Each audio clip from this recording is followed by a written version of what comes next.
میں انشورنس کے حوالے سے ایک سوال کرنا چاہتا ہوں کہ لائف انشورنس جو لوگ کرواتے ہیں آیا اسلام میں اس کی اجازت ہے یا نہیں؟ اصل میں یہاں اس کو کہوں گا آپ سے کہ ایک تو ہمارے ہاں جو اس وقت انشورنس کا نظام ہے وہ لازماً گتھا ہوا ہے سود کے ساتھ،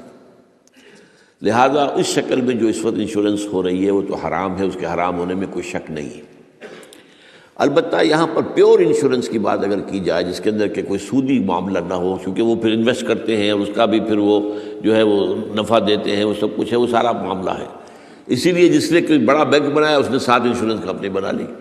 حبیب بینک بن گیا، حبیب انشورنس کمپنی بن گئی، وغیرہ وغیرہ۔ آدم جی بینک تھا، آدم جی انشورنس بن گئی۔ البتہ یہ ہے کہ جہاں تک ایک مثلاً یہ کہ ایک انشورنس اس طرح کی ہے کہ چند تاجر جو ہے وہ بیٹھ کر طے کر لیتے ہیں کہ بھائی ہم اتنا ماہانہ ہم سب جمع کریں گے تاکہ ہم میں سے اگر کسی کو بڑا لاس ایک دم ہو جائے تو ہم اس کو کمپنسیٹ کر کے اپنے پاؤں پہ کھڑا کر دیں، تو اس کو کوئی حرام نہیں کہہ سکتا، جائز ہے۔ یہ تو ایک کوآپریشن ہے، کوآپریٹیو ایک آپ نے بنا لی ہے،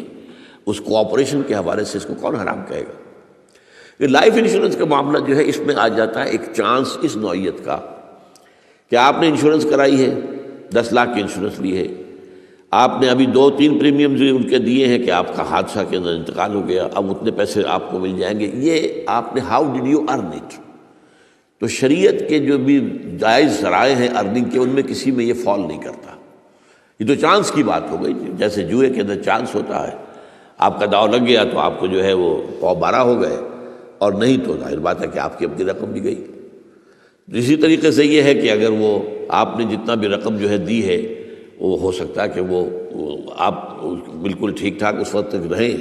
میں پورے نظام کو چونکہ جانتا نہیں ہوں اس لیے میں اس میں رائے ویسے دیا نہیں کرتا، اس میں میرے بیٹے سے آپ ذرا بات کر لیجیے کسی وقت آ کر جنہوں نے PhD کے کورسز مکمل کیے ہوئے ہیں اسلامک اکنامکس میں، عاطف وحید،